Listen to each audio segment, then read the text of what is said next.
Hello everyone, I have a brand new haul for you today, and I'll kick off this video by saying that I am wearing Nars nail polish and I have Dior's fall collection on today. And as promised, I will show you lip swatches of all 4 of the Dior fall lipsticks that I have currently, and that will come later in the video. But first I wanted to talk to you about my shirt. As many of you know, I love plaid. I've been wearing plaid a lot. I just find that plaid shirts are really easy to throw on top of Lululemon pants, and if you pick the right shoes, you can look put together without looking completely like a bum.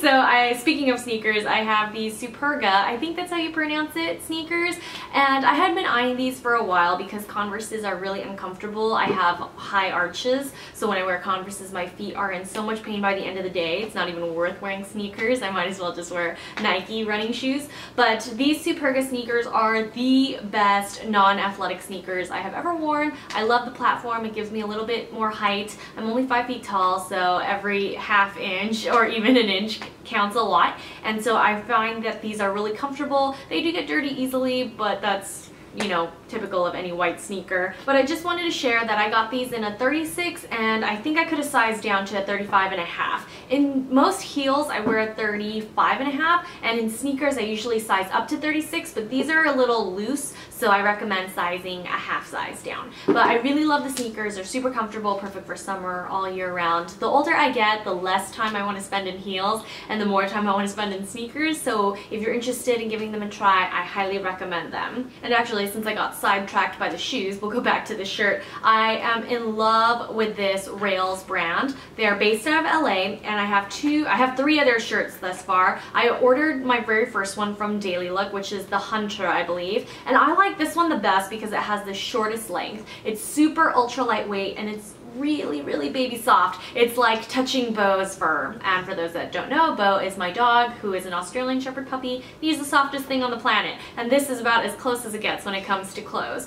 So I usually try to avoid synthetic materials, but these shirts are just phenomenal. They're comfortable, they layer well. I highly recommend them. So this is a different style. I forget what this is called. It's not the Hunter, but it's a thicker material and it's not too long. Another one of the Rails shirts that I got recently is ultra long. It's almost like a tunic, so I haven't worn that one as much as I would have liked to, but these are phenomenal shirts, and if you can find a colorway that you love, I highly recommend them. They're the best plaid shirts, even better than J. Crew's. And now for my last 2 accessories, so to speak, before we hop back into makeup. I'll start with these Jenny Bird earrings. I usually tend to wear studs or earrings that don't hang down so much like this, like hoops and whatnot, but I actually really like these earrings because they're very simple. They have a little bit of detailing. They're lightweight. Lightweight earrings are a big deal for me. I don't like my ears to be weighed down by heavy things because my ears are quite sensitive, but I love these earrings. They make a statement, except they're not too loud. It's not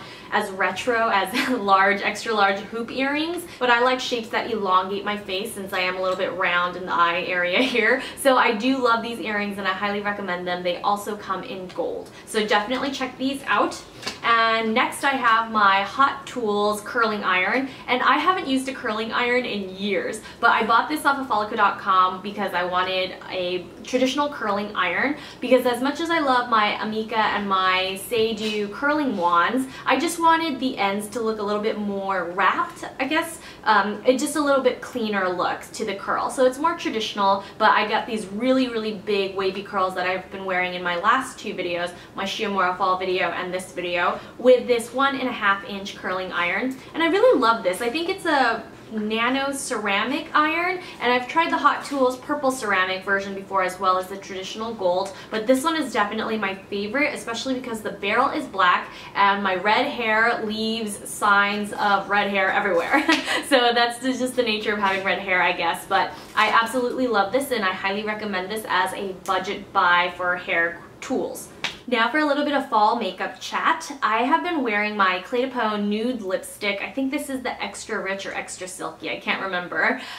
Nude lipstick, and I wore this in my Blake Lively inspired tutorial, but I really love this lipstick and unfortunately it's quite expensive, so I've been looking for a dupe since many of you asked. So if this Clé de Peau is out of your budget, then I highly recommend the new Capugetto BE403, and this is one of their newly launched lipsticks, and it's almost a perfect match. I do think it has a bit more terracotta and less beige, but it's still very, very close. So I highly recommend giving this one a shot if you're looking for something similar to the Clé de Peau. And I love Koh Gen Do in general. Their formulas are always very nourishing and they don't irritate my dry lips. So I highly recommend. And also new for fall, Koh Gen Do has finally released lip glosses. So first I have BE403, which is a fairly good match to the lipstick that I just showed. And next we have PK303, which is more of a really natural rosy pink. And then we have PK304, which is slightly more of a nudie pink. And this one reminds me of a bit of Armani's Flash Lacquer in 520, I would say. It's very natural, probably a little bit more on the nudie pink side, but I highly recommend this one. I think it's a great everyday color.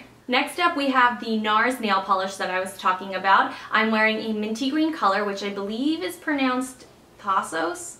Not quite sure. I think it's the name of a Greek island, but I absolutely love this color because of course it's a minty green. It does look more like a robin's egg blue in white fluorescent light, but in sunlight it looks more like a minty green. So it just depends on what lighting you're under, but I highly recommend this color. It is very pigmented and it doesn't dry super quickly, but I do love the formula and I think Nars did improve it quite a bit. And now for Dior Fall 2014, which I'm sure many of you have questions about since I mentioned I'm wearing the makeup.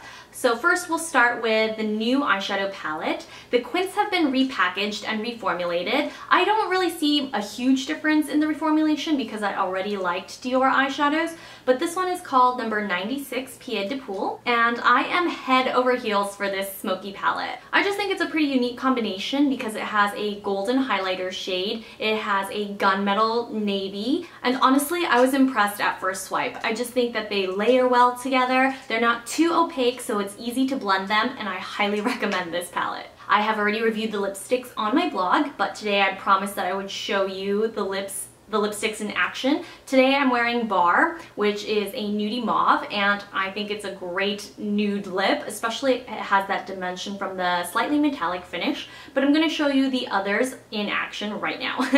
And now I'm going to apply Rose Tutu, which is the translucent bright pink. And as you can see, it's a really pretty flattering pink that's not too bright and not too cool. So I really love this shade, even though it's not quite as creamy as the other Dior lipsticks. The reason why I love Rouge Dior lipsticks so much is because they're ultra pigmented, ultra rich, and ultra creamy, but the Rose Tutu is slightly different because it has a little bit more slip, but it's still a really great lipstick, and I love the shade of pink. But now I'm going to apply the red.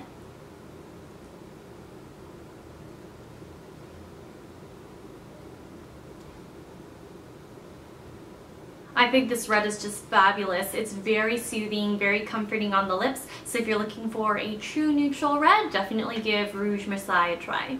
Now for the last of the Dior lipsticks, this is the Champagne Gold.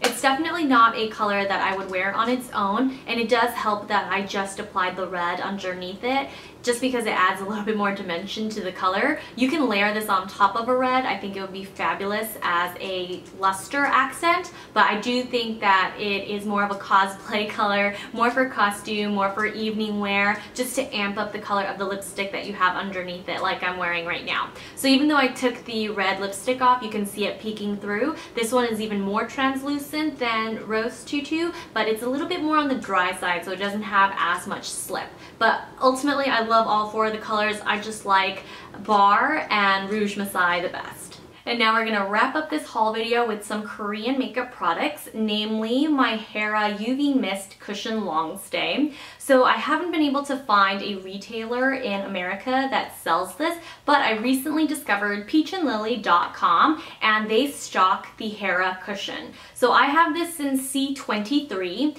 and this is a more affordable version of one of my favorite cushions by Hautelook. This Hautelook is $60 plus tax. The Hera cushion is great because it is a slightly less dewy version of Hautelook's cushion, but it has great coverage. It has the same SPF 50, and now you can get it on peachandlily.com. So definitely check out their site. I'll link it down below. And they also stock a ton of affordable Korean skincare as well as affordable Korean makeup products like this Hera cushion. Again, I'm not entirely sure how to pronounce this brand's name. It's called Mizon, I think. Mizon, not sure. But this is the all-in-one Snail Repair Cream, and apparently snail-based products are all the rage in Korea right now. They're supposed to be great for anti-aging as well as healing scarring from acne, so I'm really excited to try this. So I'll update you once I give it a whirl for a few weeks. I usually like to test skincare for at least 3 weeks before mentioning anything about the product, but we'll see how this goes. It comes in really simple glass packaging. It reminds me of Korres a little bit, in case any of you have tried that brand. It's available at Sephora. So thanks so much for watching this haul. Don't forget to check out Rails LA for plaid shirts, and Dior if you're looking for a smoky look to amp up your fall makeup collection. So thanks so much for tuning in, everyone, and I'll see you all very soon. Bye!